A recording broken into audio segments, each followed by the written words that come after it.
Ratio and total asset to debt. तो हम अपनी फर्स्ट रेशियो कैलकुलेट करना सीखेंगे, that is debt equity ratio.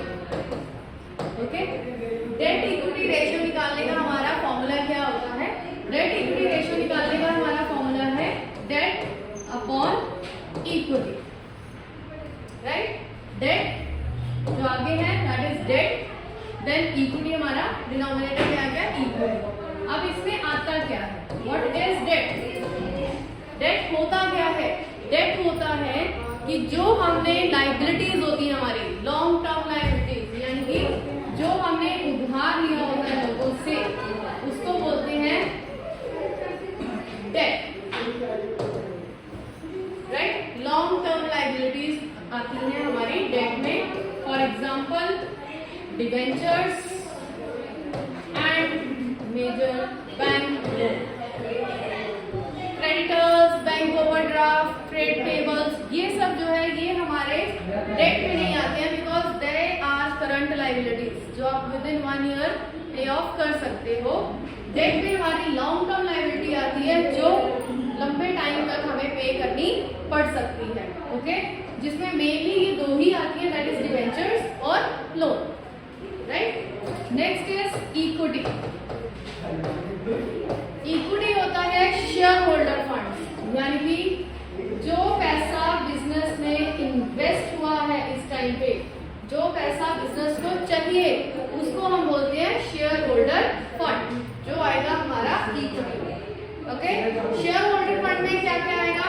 Share holder fund में आएगा equity, share capital, preference share capital,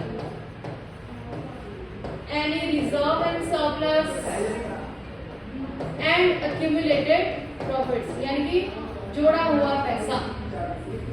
जो इन्वेस्टमेंट हमारे बिजनेस में ऑलरेडी आ चुकी है उसको हम बोलेंगे शेयर होल्डर फंड, जैसे इक्विटी शेयर कैपिटल जो पैसा लगाया है, preference share capital, reserve and surplus, यानी कि जो प्रॉफिट्स हमने जोड़े हुए हैं in the form of various forms like journal reserve, investment fluctuation reserves, right? कोई भी रिजर्व होंगे वो हमारे आएंगे इसमें। और अक्यूमुलेटेड प्रॉफिट यानी कि रिटेन प्रॉफिट, जो हम पैसा कमाते हैं उसको हम थोड़ा सा जो संभालते हैं, रखते हैं संभाल के, उसको बोलते हैं रिटेन प्रॉफिट, अक्यूमुलेटेड प्रॉफिट। तो ये भी जो है ये भी हमारे इसमें आएगा equity, that is also part of equity. तो डेट को जब आप इक्विटी से डिवाइड करेंगे वो हमारी क्या बनेगी? Date equity ratio. क्लियर? अब इसमें भी सीधी वैल्यू तो दी नहीं होगी ऑब्वियस है क्वेश्चन में आपको, कि डिबेंचर्स दे दिए, ये दे दिए और कहा कि डेट इक्विटी रेशियो निकाल दो, टोटल दिया डिवाइड से, वो भी आ सकता है एज योर लक। लेकिन मोस्ट ऑफ द चांसेस क्या होता है कि something is missing in the question, जैसे कि मैंने पिछली वीडियो में भी बोला था। तो उसके लिए जो हम आगे फर्दर फॉर्मूले यूज करते हैं वो हम लिखेंगे। जैसे कि कई बार आपको टोटल लायबिलिटी दी होगी या टोटल एसेट्स दिए होंगे, ठीक है? तो हमें अज्यूम करके चलना है कि total assets are equal to the total liability, ठीक है जी? अब टोटल लायबिलिटी जब मेरे पास आएगी तो हमने इसमें से फाइंड आउट करना होगा डेट। टोटल लायबिलिटी आ गई, टोटल लायबिलिटी में हमारा क्या आएगा? Long term debt plus short term debt, यानी कि करंट लायबिलिटी। अब क्वेश्चन में आपको टोटल लायबिलिटी दे दी, आपको करंट लायबिलिटी दे दी, तो उससे आपको इमीडिएटली पता चल जाएगा कि हमारा डेट आ जाएगा। टोटल लायबिलिटी में अगर मेनली देखा जाए तो उसमें हमारा आता है share holder fund, long term debt and current liability, ठीक है? तो टोटल लायबिलिटी की फॉर्म में से अगर ये कोई भी दो वैल्यूज दी होगी तो तीसरी आपसे निकल जाएगी, कैलकुलेट हो जाएगी। कई बार आपको टोटल डेट दिया होगा, टोटल डेट का मतलब क्या हो गया? टोटल डेट में ये दो चीजें हैं, long term debt plus current liability, ठीक है?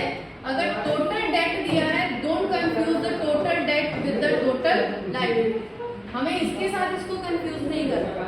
टोटल डेट अलग है, टोटल लायबिलिटीज अलग है। टोटल लायबिलिटीज हो गया पूरा आपका लायबिलिटी, बैलेंस शीट बना दिया, पूरी जो लायबिलिटी साइड है दैट इज टोटल लायबिलिटी। लेकिन डेट में सिर्फ और सिर्फ रिजर्व एंड सरप्लस के नीचे जो आपकी हेडिंग्स आती है, that is long term liability and current liability, बस वो ही पार्ट है इसका। तो अगर टोटल डेट आप लॉन्ग टर्म निकाल सकते हैं, टोटल लायबिलिटी दिया है तो इसमें शेयर होल्डर फंड भी निकल सकता है और लॉन्ग टर्म डेट भी फाइंड आउट हो सकता है। ठीक है, नेक्स्ट आपको कई बार कैपिटल एम्प्लॉयड दी हो सकती है।